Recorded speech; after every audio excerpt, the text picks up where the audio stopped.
Bitta narsa tushunmayman-da bolalar.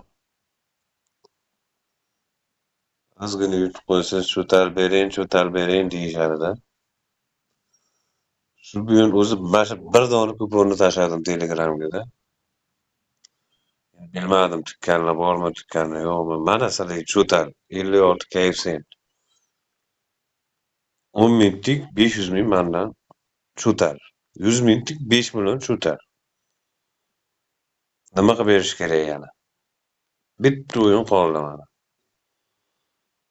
U bizabit olingan endi Taliban страховкасы borda 2.50 KFC. Normalniy KFC degani u. Страховка qilsa bo'ladi, bo'chasiga. Aytaylik, urush kerak bir-biriga. Ko'ramiz kechqurun qani nima bo'ladi. Omad hammaga.